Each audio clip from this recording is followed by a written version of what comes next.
मुगल महान थे, Alexander the great था, जो जीता वही Sikandar. Same recipe different dishes, और फिर भी भारतीय ना माने तो उन्हें प्राउड फील कराने के लिए कोई मनगढ़ंत कहानी सुना दो। जब अलेक्जेंडर ने राजा पोरस को हरा दिया तो उसका सर कलम करने से पहले उसकी आखिरी इच्छा पूछी। राजा पोरस ने बोला, पूरी दुनिया को फतह करने के लिए लाखों लोगों को मार रहे हो, लेकिन जब तुम खुद मरोगे तो दफन होने के लिए केवल 2 गज जमीन की जरूरत पड़ेगी।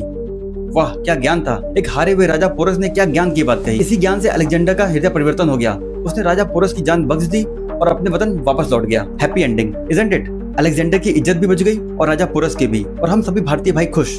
लेकिन सच क्या है? जिस अलेक्जेंडर ने अपने बाप को नहीं बख्शा, वो राजा पोरस को छोड़ देगा? जो पूरी दुनिया फतह करने निकला है, वो एक छोटी सी बात से वापस लौट जाएगा? ये है कि अलेक्जेंडर और उसकी सेना को जंगल में लड़ने का अनुभव नहीं था।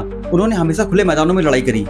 उनके घोड़ों ने कभी हाथी नहीं देखे थे। महान चाणक्य के शिष्य राजा पोरस जैसी युद्ध करने की गोरिल्ला टेक्निक नहीं जानते थे, और ये सब जब एक साथ हुआ तो उनके खेमे में भगदड़ मच गई। सच ये है कि राजा पोरस के फेंके हुए भाले से ही वो घायल हुआ, और उसका इलाज यहाँ नहीं हो सकता था। वापस लौटते समय बारिश, सांप, मच्छर सब एक साथ कहर बनकर उसकी सेना पर टूटे, और लौटते समय जख्मी हालत में मलेरिया होने की वजह से वो मरा। अब तुम ही बताओ, पूरी दुनिया को फतह कर लेने वाला अलेक्जेंडर द ग्रेट एक छोटे राज्य के छोटे राजा पोरस से हार गया? ग्रीक इतिहासकार ये लिखें या फिर ये लिखें कि सबको जीत लेने वाला अलेक्जेंडर द ग्रेट एक मच्छर के काटने से मर गया। मेरी ना मानो तो भी अलेक्जेंडर मूवी देखना। इसको मोदी, आरएसएस या बीजेपी ने नहीं बनाया, बल्कि American director William Oliver stone ने 2004 में बनाया था। उसे किसी भारतीय राजा का बखान करने की जरूरत नहीं थी, फिर भी उसने सच दिखाया। इसलिए इसको प्रोपेगेंडा मूवी तो बिल्कुल मत बोलना। इतिहासकारों ने पोरस को भले ही इतिहास से गायब कर दिया हो, लेकिन महाराणा प्रताप, शिवाजी महाराज के साथ साथ हमें पोरस जैसे वीर योद्धाओं को भी जिंदा रखना होगा।